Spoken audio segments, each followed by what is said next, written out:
Plutocracy is a society that is ruled or controlled by people of great wealth or income. It's also a pretty great and unique strategy game that I'm going to be talking about today. It's a strategy game with a pretty unique take on what actually matters when it comes to power. You don't control armies or empires. Instead, what matters is how rich you are and how much you can influence the political world around you. Plutocracy is a political socio-economic simulator set during the Gilded Age of America and a tad bit beyond it. You play as an up-and-coming tycoon or magnate. You decide what state to start in and what the world is going to look like when you first launch a game. You can give yourself more money to start with to make things a bit easier, or make your charisma higher to make negotiations easier.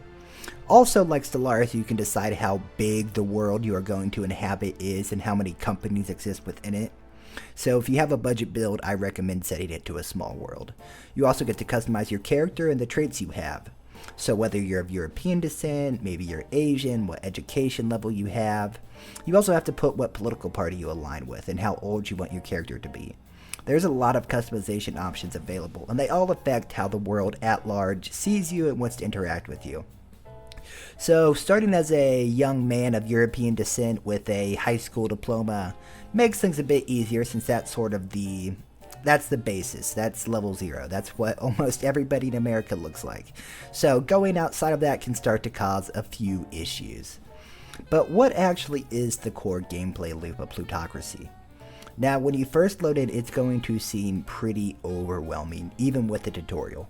But the loop is actually pretty simple. You're going to start buying companies, either on the stock market or from private sellers you contact. You can only buy companies from the state that you are currently in, unless you have offices in other states. Offices allow you to act as if you were there, even if you're not. So say you're in Virginia but want to buy a Texas-based company, you can either travel to Texas or alternatively just open an office there. Now, when you buy companies off of the stock market, you're able to just sell them back on the stock market and you can make money that way. But if you buy them from private owners, you're only able to make money off of dividends, which you and other shareholders can vote on to decide how big the dividend income should be. You'll then use that money to buy more companies or expand your shares in that company. And once you control a majority share in the company, that's when you can start bending it to your will. Whether that means changing the CEO, decreasing the worker pay, or even merging it with other companies that you own in the same industry. You can also start to do a bit more nefarious things with the company to make money, like getting buddy-buddy with the governor and having him give your company subsidies, even if it's already one of the biggest companies in the state, or have a talk with the state financials department and have them give you a juicy government contract. But once you have enough money, you can start to influence state and federal politics to pass laws in your favor. So maybe we don't allow things like a minimum wage to be passed, or make it so a worker can legally work 16 hours a day instead of 12. This, of course, allows you to make even more money and influence even more things. You can even run for office yourself, but this means that you can't act as CEO of a company. Those two sort of cancel each other out. You can either be in Congress or you can be a CEO. You can't be both. There's also another thing in this game called ambitions. It's essentially what every character in the game wants. If you fulfill their ambitions, you get some rewards. So maybe a character wants to sell their shares or needs a loan, or maybe they want a specific art piece that you own. You can give them what they want in exchange for you fulfilling their ambition. You'll either receive a reputation boost, or you can get access to special agents like a financier who makes it so a company you own doesn't have to pay taxes, or a goon who can assassinate targets, and a lot more. All of these agents can help spice up the gameplay and allow you to earn more money and influence. They can also help you get around some more of the pop-up events that happen. So maybe you're in church and a person next to you donates a large amount of money. So you can either try to double the amount that they donated in order to receive a reputation boost, or use a bishop agent who can then just talk to that fellow next to you, and now you don't have to do anything to receive a reputation boost. So agents are sort of just your problem solvers, and they can help you in a variety of different ways, and there's a lot of different agents. I think there's around 20 of them, so they can do a lot to spice up the gameplay. This game has a pretty unique system where rather than just controlling the nation overtly, you control it from the shadows. I find the game kind of occupies a pretty interesting part of American history that really isn't explored too much in games or in American schools at large. The Gilded Age was a time where regulations were few and the economy was booming. The country was just starting to heal from the carnage of the Civil War, and America was pretty cautiously optimistic about the future. This is the time of the Rockefellers and the Carnegies, American magnates who had so much wealth today it's almost unfathomable. And a lot of them even got there through hard work and grit. So it's really unique that a game allows you to play as a tycoon and use a lot of the tricks that real magnates used, like abusing subsidies, or using saboteurs to destroy enemy company property, or buying companies with the sole intention of merging it with the company you already own. You can also do other things like start a cartel.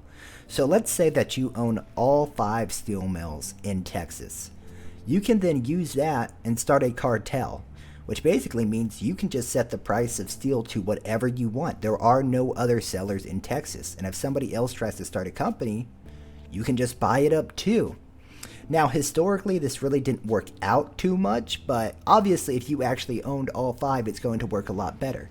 Of course, there is the chance that you get found out, but of course you have so much influence you can just bribe anybody who tries to stop you. But you can also fall victim to other magnates, like them using goons to violently take control of a company you own shares in, or facing sabotage of your own. You're also going to have to deal with another staple of the times, strikes. If you don't pay your workers enough or make them work too long, they'll go on strike, crippling your company. And you either have to use agents to subdue the strikes, or of course you could just pay them more, but who wants to do that? But this game, it isn't all great. While it is unique and highly replayable, I think it isn't very new player friendly. Even with tutorials, I think it's pretty hard to understand what you're exactly supposed to do and what the best way to earn money is. I think at the start you're going to be floundering a little bit. You're just going to be buying shares in companies, and then you're just sort of going to think, okay, what do I do next? The political system also isn't that great. What I mean by that is actually running for office can be a bit finicky. Obviously, it's pretty easy to simulate, having a Congress that votes on things in the Senate.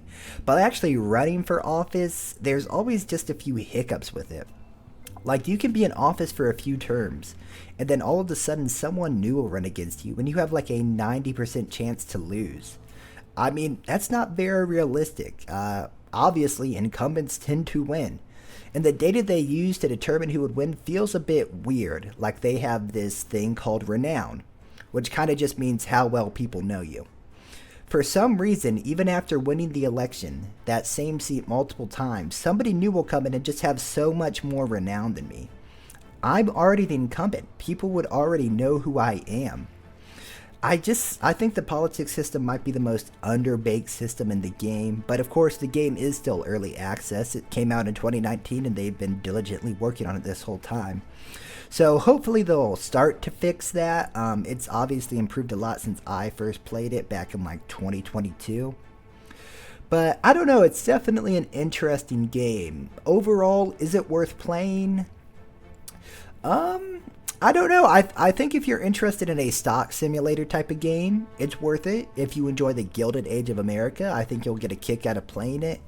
But overall, I'd give it like a 7. It's a lot of fun, but I just think it needs to be developed more before the whole game really feels complete. Because there's a lot of systems that you'll interact with that just don't feel done, because they're not.